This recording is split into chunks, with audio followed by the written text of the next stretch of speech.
Operation शुरू करने जा रहे मिलिट्री, उसके हम खिलाफ हमने यही आवाज़ उठाया है कि कोई भी ऑपरेशन हो, चाहे वो जनरल हो, चाहे वो इंटेलिजेंस स्पेसिफिक हो, चाहे वो किसी भी सूबे में हो, इससे पहले इस ईवान ने उसके पैरामीटर्स तय किए हैं। पहले इससे कि आप फैसला कर लें, आप इस ईमान को, उस इशू को ले आए।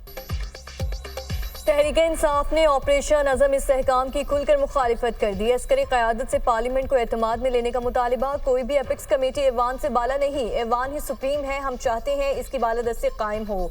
फौजी ऑपरेशन के लिए पैरामीटर्स तय होने चाहिए। वफाकी हुकूमत इतना बड़ा फैसला करने जा रही है, मामले को पहले ऐवान में लाना चाहिए था। ऐवान में पहले भी अस्करी क़यादत आ चुकी, इन कैमरा ब्रीफिंग दी। Chairman PTI barrister Gohar Khan का कौमी असम्बली में इज़हार ख्याल, हम किसी तौर पर किसी ऑपरेशन की हिमायत नहीं करते। पहले भी बहुत ऑपरेशन हुए हैं, आज तक कौन सा ऑपरेशन कामयाब हुआ? ऑपरेशन का फैसला हुआ है तो पार्लियामेंट में लाया जाए। असद कैसर का मुतालिबा, हम किसी और की जंग में अपने आप को नहीं धकेल सकते। लोगों को डंडे मारकर मुल्क में अब नहीं लाया जा सकता। पाकिस्तान के अवाम को गुलामी में धकेल दिया गया है। ऑपोजिशन लीडर उमर अयूब की मीडिया टॉक।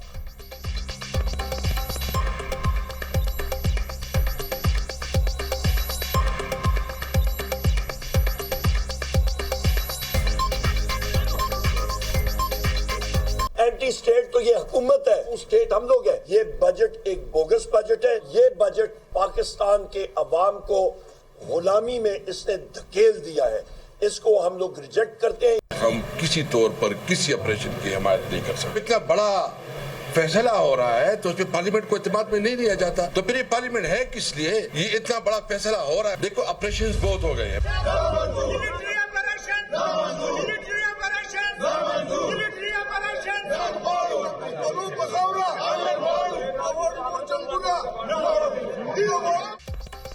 अपोजिशन का ऑपरेशन अज़्म इस्तेहकाम के खिलाफ कौमी असम्बली में एहतजाज। अपोजिशन अरकान का ऐवान में शदीद शोर शराबा।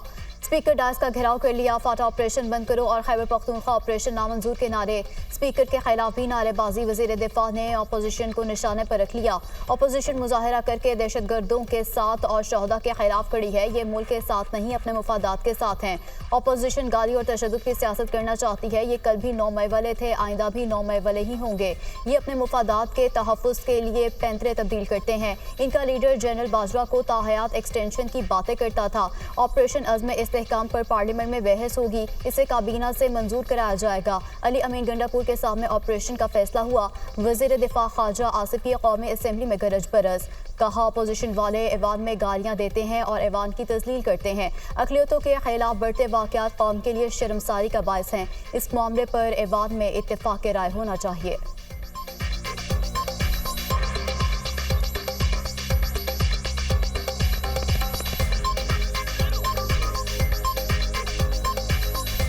ऐवान में अगर बात की जाती है तो ये जो है उस बात का जो है गला घूंट रहे हैं। ये आज भी 9 मई वाले हैं, कल भी 9 मई वाले हैं, आने वाले कल भी जो है वो भी 9 मई वाले हैं। पाकिस्तानी फौज के शोहदा जो हैं उनके खिलाफ मुजाहरा कर रहे हैं। ये जब मुफादात के तहफ़्फ़ुज़ के लिए पैंतरे बदलते हैं, ये वो लोग हैं जो तालिबान को वापस लेके आए, सवात में बसाया। क्या कह के वापस लेके आया था? गुड तालिबान की, बैड तालिबान की बहस इस मुल्क में किसने शुरू की थी? बताया जाए। जो सनाउल्लाह मस्ती खेल ने कल किया, मैंने आपको बताया, मैंने अपनी आंखों से देखा है। नवाज शरीफ को वो माई बाप कहते थे, आका कहते थे, माई लीडर। यूं 2 बगल बच्चों का मैं जिक्र करना चाहूंगा, मुल्क से भागे हुए हैं। एक अमेरिका बैठा है, एक स्पेन बैठा है। ऑपोजिशन नहीं चाहती तालिबान के खिलाफ ऑपरेशन हो, ये लोग तालिबान को वापस लेकर आए। अताउल्लाह तारड़ का ऑपोजिशन को जवाब। गुड और बैड तालिबान की टर्म लाई गई। जब किसी को तालिबान की गोली लगती है तो उस पर गुड या बैड तालिबान नहीं लिखा होता। ये तालिबान के हक में नारे लगाते रहे। कल ऑपरेशन अज़म इस्तेहकाम की मंजूरी दी गई। ये मामला काबीना में भी आएगा। अज़म इस्तेहकाम से हमने मुल्क को महफूज बनाना है। चीन पाकिस्तान में सरमायाकारी करना चाहता है, हमने सरमायाकारों के लिए मुल्क को महफूज बनाना है। चाइना से वफ्द आया तो ऑपोजिशन ने प्रोपेगेंडा किया। स्वात वाक़े से पाकिस्तान का दुनिया में क्या इमेज गया? कल जो कुछ इस ऐवान में हुआ नहीं होना चाहिए था। मस्ती खेल हमारे 5 साल MP रहे। सनाउल्लाह मस्ती खेल नवाज शरीफ को आका, माए बाप कहते थे। वज़ीर इत्तलात अताउल्लाह तारड़ का कौमी असम्बली में इज़हार ख्याल। अता तारड़ की तकरीर के दौरान ऑपोजिशन के मिलिट्री ऑपरेशन नामंजूर के नारे।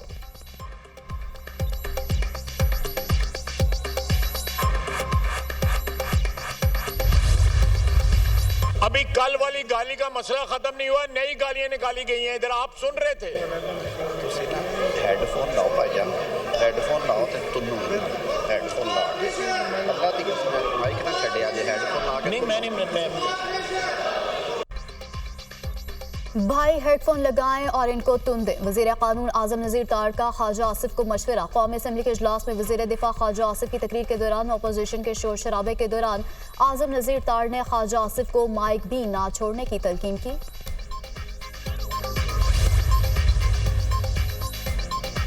फौजी ऑपरेशन किसी मसले का हल नहीं, खैबर पख्तूनख्वा में अमन कायम करने के लिए सियासी जमातों को किरदार अदा करना होगा। मौलाना फजल रहमान और असद कैसर के दरमियान इत्तेफाक। मुल्क भर में अमन व अमान की सूरत हाल पर तशवीश का इजहार। कहा खैबर पख्तूनख्वा में अमन व अमान की सूरत हाल अबतर हो चुकी, आए रोज बदअमनी के वाकयात में इजाफा हो रहा है।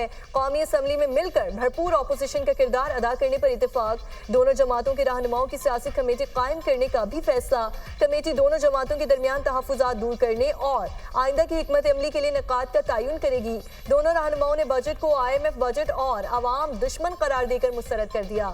अफगानिस्तान के साथ इक्तसादी राहदारी बनाने का मुतालिबा। JUI के मजलिस शूरा का इजलास तलब कर लिया गया। 2 रोज़ा इजलास 29 और 30 जून को इस्लामाबाद में होगा। इजलास में हुकूमत मुखालिफ तहरीक से मुताल्लिक अहम फैसले मुतवक्किल।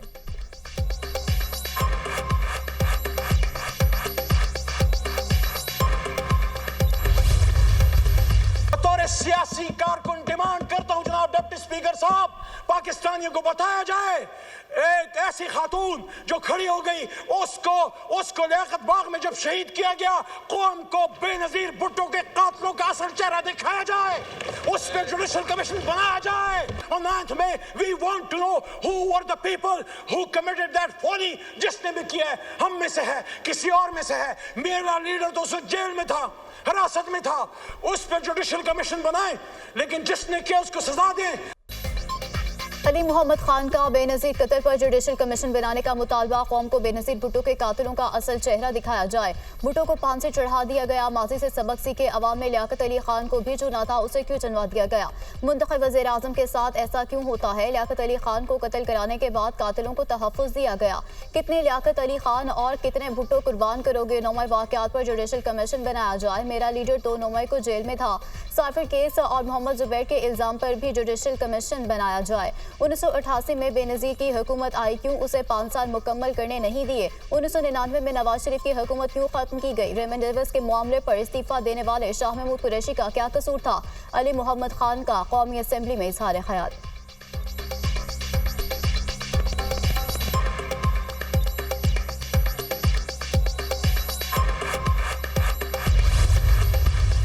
गर्मी की शिद्दत में 15 से 20 घंटे के लोड शेडिंग अजाब है mister speaker. We must find ways to help the farmer who nurtures his crop only to lose it in the floods, who can't find a buyer even when he does have a harvest. हमें किसान को मजबूत करना होगा mister speaker. हमें उस किसान को सहारा देना होगा जिससे कभी सैलाब का सामना है, कभी तूफान का और कभी गंदम इंपोर्ट करने गलत फैसले का।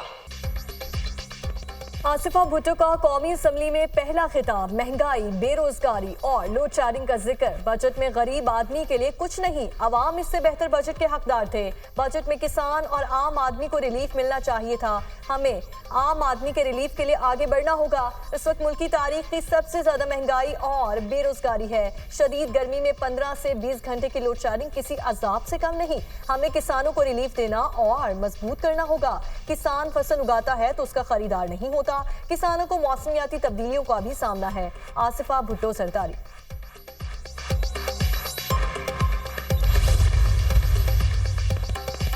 वज़ीर आज़म की ज़ेर सदारत इजलास। इस्लामाबाद में सिक्योरिटी और अमन अमान से मुतालिक जारी मनसूबों की पेशरफ्त का जायजा लिया गया। Islamabad model jail, silk city, वफाकिंज़ादे, दहशतगर्दी डिपार्टमेंट, स्पेशल प्रोटेक्शन यूनिट के मुतालिक ब्रीफिंग। पाकिस्तानी शहरियों और पाकिस्तान में मौजूद गैर मुल्कियों का तहफ़्फ़ुज़ रियासत की अव्वलीन तरजीहात में शामिल है।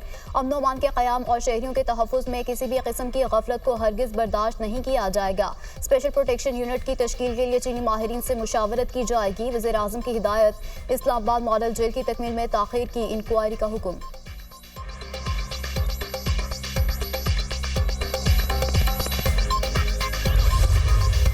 इस्लामाबाद और गिरदो नवाह में मूसलाधार बारिश, ठंडी हवाएं चलने से मौसम खुशगवार, वक्फे से बादल बरसने का सिलसिला शाम तक जारी रहने का इम्कान। 1 जुलाई से पंजाब में मानसून बारिशों की पेशगोई, मानसून बारिशें 35% तक ज्यादा होने के खतरात हैं। PDMA ने अलर्ट जारी कर दिया। बराए वस्ती और जनूबी पंजाब में गरज चमक के साथ बारिशें मुतवक्के। जिले इंतजामिया बारिशों से कबल तमाम हिफाजती इकदाम यकीनी बनाए। DG PDMA की हिदायत। कराची में भी गैर मामूली बारिशों की पेशगोई, जुलाई के पहले हफ्ते में मानसून की बारिशों का आगाज होने का इम्कान है।